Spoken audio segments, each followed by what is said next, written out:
Bismillahirrahmanirrahim. Assalamualaikum warahmatullahi wabarakatuh. Allahu Akbar. Allahu Akbar. Allahu Akbar. La ilaha illallah. Allahu Akbar. Allahu Akbar. Walillahil hamd. Innal hamdalillah nahmaduhu wa nasta'inuhu wa nastaghfiruh. Wa na'udzu billahi min syururi anfusina wa min syarri a'malina. May yahdihillahu fala mudilla lahu wa may yudlil fala hadiya lahu. Asyhadu an la ilaha illallah wahdahu la syarika lahu wa asyhadu anna sayyidana Muhammadan 'abduhu wa rasuluhu la nabiyya ba'da. Wa qala Allah ta'ala fil Qur'anil Karim, a'udzu billahi minasy syaithanir rajim. Bismillahirrahmanirrahim. Ittaqullah haqqa tuqatih wa la tamutunna illa wa antum muslimun. Wa qala Allah ta'ala ukhra, ya ayyuhalladzina amanu ittaqullah wa qulu qawlan sadidan yuslih lakum a'malakum wa yaghfir lakum dhunubakum wa may yuti'illaha wa rasulahu faqad faza fawzan 'aziman. Al-ayat sadaqallahul 'adzim. Jamaah salat Idul Fitri yang dimuliakan oleh Allah Subhanahu wa taala. Menetes air mata orang yang beriman bersamaan dengan terbenamnya matahari dari barat dan diiringi munculnya hilal Syawal, menandakan kita telah ditinggalkan oleh bulan Ramadan. Siapa yang bisa menjamin kita akan berjumpa dengan bulan Ramadan yang akan datang? Bukankah tahun depan bulan Ramadan akan datang? Memang benar, tapi siapakah di antara kita yang mampu menjamin kita bisa berjumpa dengan bulan suci Ramadan yang akan datang?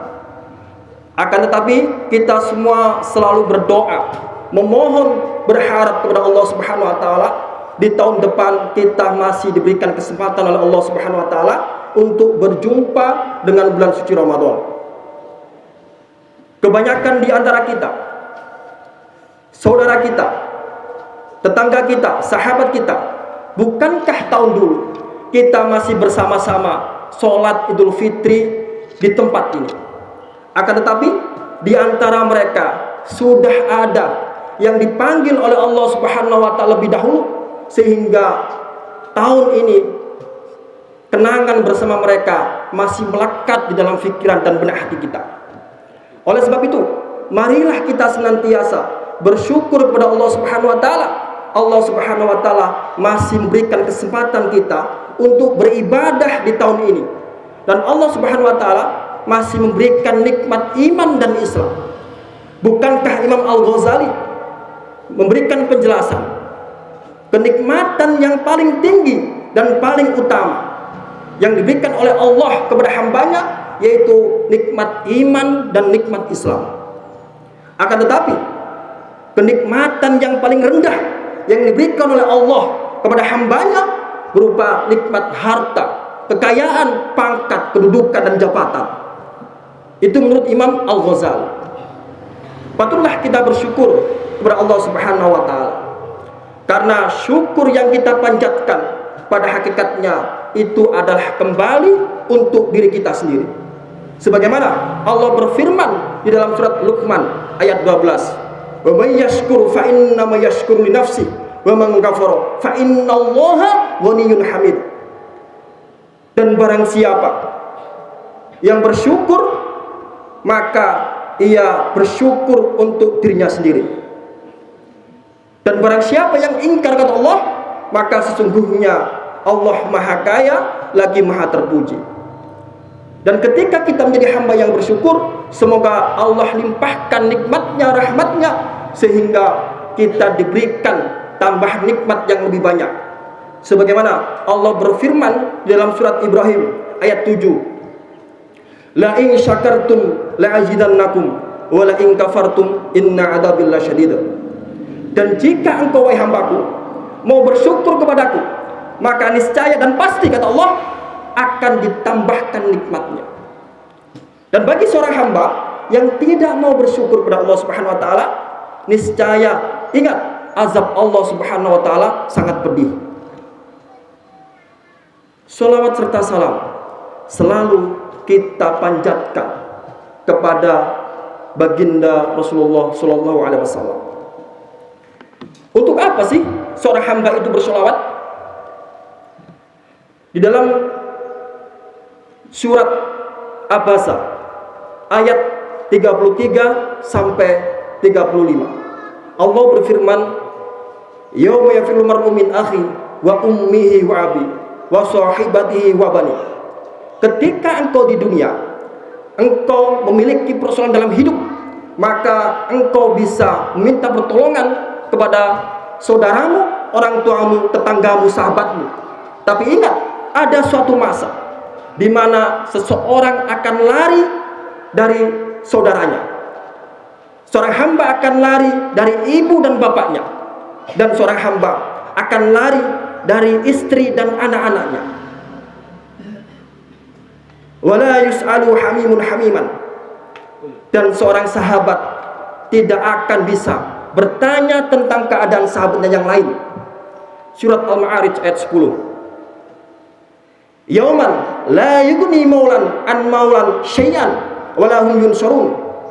Dan pada hari itu tidak ada seorang pun yang bisa memberikan manfaat terhadap orang yang lain, dan mereka tidak akan pernah ditolong.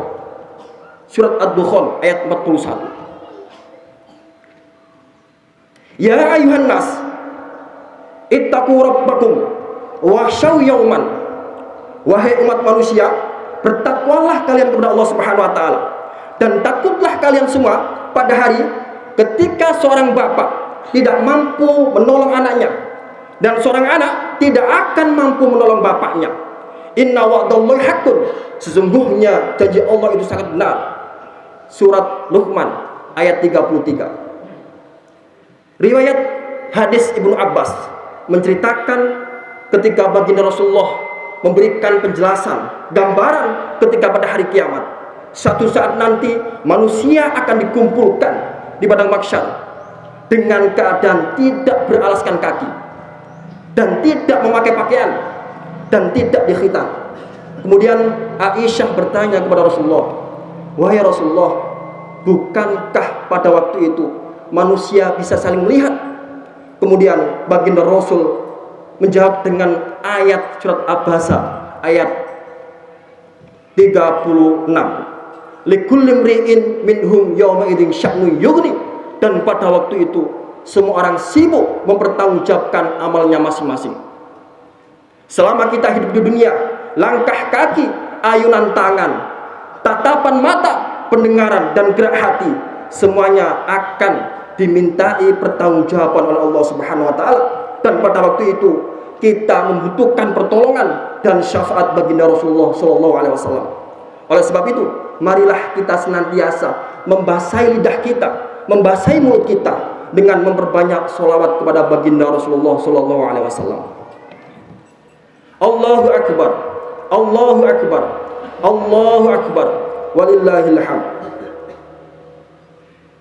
Disyariatkannya puasa, tujuannya adalah untuk menjadikan kita hamba yang bertakwa kepada Allah Subhanahu wa taala. Ya ayyuhalladzina amanu kutiba alaikumusiyam kama kutiba alal ladzina min qablikum la'allakum tattaqun. Ya ayyuhalladzina amanu. Ya nida. Ha tanbih. Fungsinya adalah menguatkan dan menegaskan. Alladzina amanu diulang di Al-Quran sebanyak 180 kali, mengartikan bahwa Allah Subhanahu wa taala hanya memanggil orang-orang yang beriman. Untuk apa? Untuk berpuasa, sebagaimana Allah telah mewajibkan puasa dari orang-orang sebelum kita. La'allakum tattaqun, agar kita menjadi orang yang bertakwa.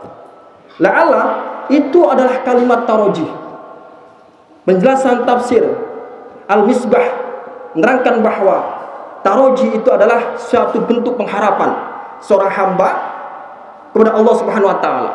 derajat takwa itu tidak akan didapatkan oleh seorang hamba apabila ia tidak bersungguh-sungguh dalam melaksanakan perintah agama, termasuk puasa. Karena apa? Karena derajat atau kedudukan seorang hamba di mata Allah itu berdasarkan ketakwaannya. Inna akramakum indallahi atqakum. Sesungguhnya orang yang paling mulia di sisi Allah Subhanahu wa taala adalah orang yang paling bertakwa. Apakah orang yang sedang berdiri di mimbar ini adalah orang yang mulia? Tidak. Apakah orang yang duduk di barisan paling depan adalah orang yang paling mulia? Tentu bukan. Dan apakah seorang hamba yang pada hari ini memakai pakaian yang paling mewah dan paling bagus dan paling mahal itu adalah orang yang paling mulia? Tentu bukan. Orang yang paling mulia adalah orang yang bertakwa di sisi Allah Subhanahu wa taala. Kata baginda Rasul, "Innallaha la yanzuru ila suwarikum wa amwalikum, walakin yanzuru ila qulubikum wa amalikum." Sesungguhnya Allah Subhanahu wa taala tidak melihat seorang hamba itu dari rupanya, hartanya, kecantikannya, kedudukannya, pangkatnya, dan jabatannya. Melainkan Allah Subhanahu wa taala melihat seorang hamba itu dari hati dan amal perbuatannya. Allahu akbar, Allahu akbar, Allahu akbar, walillahil hamd. Ayyuhal muslimun rahimakumullah. Di penghujung Ramadan, sore itu Sayyidina Ali bersama istrinya Fatimatuz Zahra dan didampingi oleh kedua putranya Hasan dan Husain membawa 3 karung gandum dan 2 karung kurma, datang dari rumah ke rumah, dari pintu ke pintu, dibagikan hartanya untuk fakir dan miskin. Kemudian Sayyidina Ali memberikan pesan. Ada gambaran perilaku sikap yang tercermin terhadap orang yang beriman setelah ia melakukan ibadah puasa selama 1 bulan penuh. Dan cerminan itu bisa kita lihat dan nampak di bulan-bulan berikutnya. Apa itu yang pertama? Takut kepada Allah Subhanahu wa taala. Sudahkah kita memiliki rasa takut kepada Allah Subhanahu wa taala? Imam Al-Ghazali memberikan penjelasan bahwa rasa takut seorang hamba kepada Allah Subhanahu wa taala itu adalah merupakan bentuk perbuatan terpuji dan ibadah batiniah. Dan rasa takut itu dibagi menjadi 2 hal. Takut akan nikmat Allah sehingga seorang hamba ketika diberikan oleh Allah berupa harta benda, kekayaan, maka ia pergunakan untuk di jalan Allah Subhanahu wa taala. Dan takut akan azab Allah Subhanahu wa taala. Ketika seorang hamba takut tentang azab Allah, maka ia akan berhati-hati dan menjalankan dengan sepenuh hati apa itu perintah Allah dan apapun itu larangan Allah Subhanahu wa taala. Inilah rasa takut yang tercermin terhadap orang yang beriman setelah ia melakukan ibadah puasa. Bukankah seorang hamba yang beriman kepada Allah memiliki rasa takut, niscaya ia tidak akan menyentuh makanan di siang hari, bahkan memakan, meskipun makanan itu didapatkan dari rezeki yang halal, dimasak oleh istri tercinta, kemudian dihidangkan. Tapi karena rasa takutnya ia kepada Allah Subhanahu wa taala, ia tidak berani makan makanan, minum minuman di siang hari. Inilah yang terjadi krisis takutnya seorang hamba kepada Allah di negara ini. Andaikan seorang pemimpin takut kepada Allah Subhanahu wa taala, niscaya ia tidak akan menzalimi rakyatnya, ia tidak akan korupsi, dan dia tidak akan menyalahgunakan amanahnya.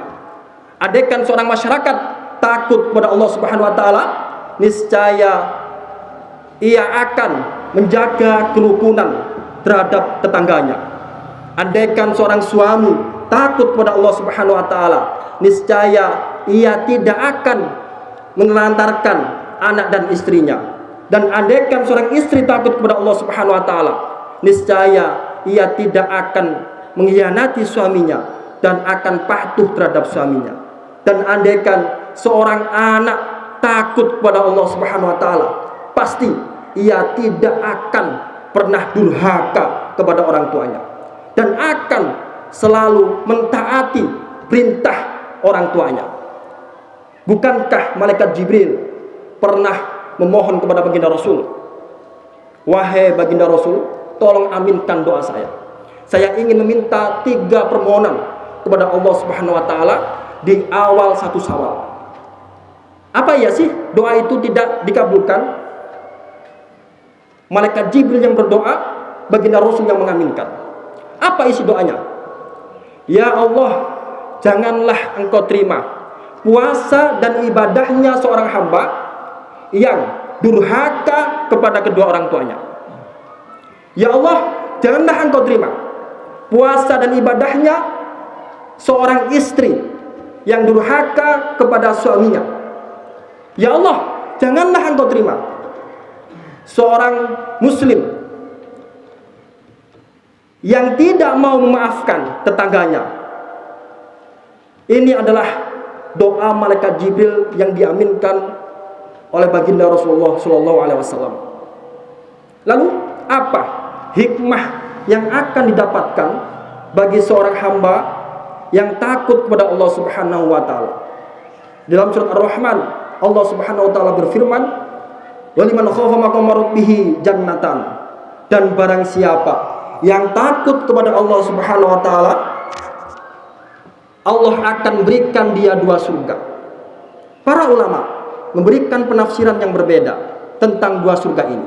Ada yang mengatakan orang yang takut kepada Allah Subhanahu wa taala, dia akan diberikan kehidupan dunia yang bahagia dan dia akan mendapatkan kenikmatan akhirat yang luar biasa. Imam Al-Qurtubi memberikan penafsiran, al-jannatain itu adalah ketika kita berada di surga, maka Allah akan berikan tempat yang khusus. Yang pertama. Dan yang kedua, Allah akan berikan di tempat itu ada pelayan-pelayan surga yang apabila kita membutuhkan, mereka siap melayani kebutuhan dan perintah kita. Itu adalah kenikmatan yang Allah berikan terhadap orang yang memiliki rasa takut kepada Allah Subhanahu wa taala. Kemudian Sayyidina Ali melanjutkan cerminan seorang hamba. Yang kedua itu adalah ia berusaha semaksimal mungkin mempersiapkan diri untuk menghadapi hari kematian. Pertanyaannya adalah, sudahkah kita mempersiapkan diri untuk menghadapi hari kematian? Sahabat Anas pernah berkata bahwa baginda Rasulullah bersabda,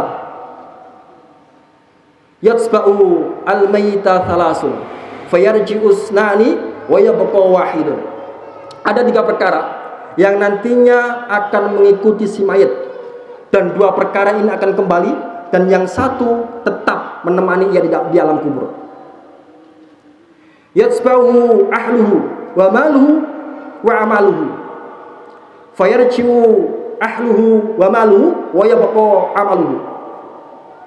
Dan yang akan mengikuti si mayit di alam kubur itu adalah keluarganya, hartanya, dan amalannya. Dan yang akan kembali keluarga dan harta, dan yang tetap menemani ia di alam kubur itu adalah amalannya. Selama ini kita disibukkan di dalam keluarga dan harta. Bukankah keluarga selama ini yang sudah berhari-hari menemani kita di dunia hanya mampu mengantarkan sampai kuburan? Dan bukankah harta yang kita susah payah mengumpulkan di dunia hanya mampu memberikan beberapa lembar kain kafan? Dan hanya 1 perkara yang setia menemani kita di dunia dan bahkan di akhirat nanti ketika menghadap Allah Subhanahu wa taala. Apa itu? Amal perbuatan kita ketika kita berada di dunia. Allahu akbar, Allahu akbar, Allahu akbar, walillahil hamd. Ayyuhal muslimun rahimakumullah. Sebelum kita bertemu dengan Allah Subhanahu wa taala, kita akan mengalami satu proses, yaitu kematian. Kemudian kita akan dikuburkan. Dari Hani, sahabat bekas budanya Utsman bin Affan, menuturkan Utsman bin Affan ketika ia mendengarkan tentang azab neraka dan siksa Allah Subhanahu wa taala, ia jarang menangis. Akan tetapi ketika ia melintasi kuburan, ia menangis terseduh-seduh sampai air matanya membasahi jenggotnya. Kemudian sahabat Hani bertanya, "Wahai Utsman, bagaimana engkau bisa seperti itu?" Lalu kemudian Utsman bin Affan menceritakan, "Bukankah engkau pernah mendengar sabda baginda Rasul, al-qabru awal manzilin min manazil akhirah." Kuburan itu adalah tempat singgah yang pertama di antara beberapa singgah yang ada di akhirat. Wa akhiru manzilin min manazil dunya, dan kuburan itu adalah tempat tinggal terakhir dari beberapa tempat yang ada di dunia. Barang siapa yang selamat di kuburnya, maka ia akan lebih selamat di perjalanan berikutnya. Dan barang siapa yang susah di kuburnya, maka ia akan lebih sulit menghadapi hari kemudian. Itu adalah gambaran bagaimana di dalam alam kubur. Lalu timbul sebuah pertanyaan. Setelah kita mendengarkan cerita itu, sudahkah kita mempersiapkan diri untuk menghadapi hari kemudian? Bukankah Allah itu menghidupkan manusia kemudian dimatikan? Allah itu menciptakan manusia untuk beribadah. Itu perbedaannya. Kaifa takfuruna billahi wa kuntum amwatan fa ahyaakum tsumma yumitukum tsumma yuhyikum tsumma ilaihi turja'un. Bagaimana kalian bisa ingkar kepada Allah Subhanahu wa taala, padahal pada hakikatnya awal mulanya kalian adalah zat yang mati. Kemudian Allah hidupkan dengan memberikan ruh. Kemudian Allah matikan, kemudian Allah hidupkan, dan hanya kepada Allah Subhanahu wa taala kita akan kembali. Itu perbedaannya. Sehingga kalau seorang manusia hakikatnya adalah ia menunggu mati, hanya menunggu mati, agar kita tidak bosan menunggu mati, kemudian Allah berikan hiburan, istri hiburan, suami hiburan, kemudian Allah berikan mainan berupa anak-anak. Dasar anak-anak, ketika ia diberikan mainan, ia sibuk dengan mainannya. Dan ketika mainan itu diambil, seorang anak pasti akan menangis dan marah. Begitupun dengan seorang manusia. Manusia ketika diberikan harta, pangkat, jabatan, anak, istri, ia sibuk dengan keluarganya, ia sibuk dengan kedudukannya, ia sibuk dengan hartanya. Tapi ingat, ketika semuanya diambil oleh Allah Subhanahu wa taala, ia menangis, bahkan ia marah, bahkan ia mencaci maki Allah Subhanahu wa taala dan mengatakan Allah Subhanahu wa taala tidak adil terhadap dirinya. Pernahkah kita merasakan seperti itu? Padahal kita sendiri yang tidak pernah bersikap adil kepada Allah Subhanahu wa taala. Apa buktinya? Kita terlena dengan dunia sehingga kita tidak beribadah dengan sungguh-sungguh kepada Allah Subhanahu wa taala. Padahal ibadah itu adalah merupakan bentuk rasa syukur seorang hamba kepada Allah Subhanahu wa taala. Karena hamba telah dihidupkan oleh Allah Subhanahu wa taala di muka bumi ini, sehingga ia bisa menikmati indahnya dunia. Di dalam surat Luqman ayat 33, Allah Subhanahu wa taala mengingatkan kepada hambanya, wala taghurrannakum hayatat dunya. Dalam kaidah ilmu nahwu, di situ ada la nahiyah, bentuknya larangan, dan ada harfut taukid, nun taukid sakilah, menunjukkan arti bahwa Allah melarang kita, janganlah engkau benar-benar sungguh tertipu dengan kehidupan dunia. Wa ma hayatud dunya illa mata'ul ghurur. Al-Hadid ayat 20. Dan tidaklah kehidupan dunia ini hanyalah kesenangan yang memperdaya umat manusia. Ayyuhal muslimun rahimakumullah. Mungkin hanya ini yang bisa saya sampaikan Kurang lebihnya saya mohon maaf. Semoga kita menjadi hamba yang selalu bersyukur kepada Allah Subhanahu wa taala dan selalu beristiqomah untuk memperbaiki diri dan meningkatkan kualitas ibadah kita kepada Allah Subhanahu wa taala.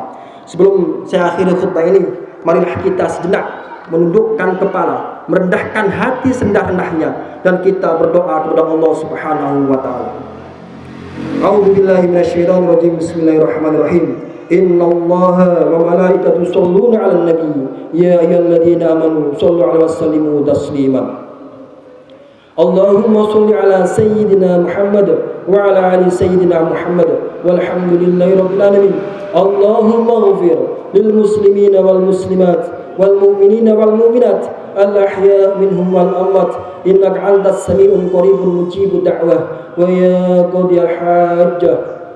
Allahumma inna nas'aluka al-huda wat-tuqa wal-afafa wal-ghina wal-maut 'ala al-iman wal-islam wal-maut 'ala al-iman wal-islam. Allahumma inna nas'aluka salamatan fid din wa afiyatan fil jasad wa ziyadatan fil ilmi wa barakatan fil rizqi wa tawbatan qabla al-maut wa rahmatan inda al-maut wa maghfiratan ba'da al-maut. Allahumma hawwin 'alaina fi syakaratil maut والنجاة من النار والعفو عند الحساب.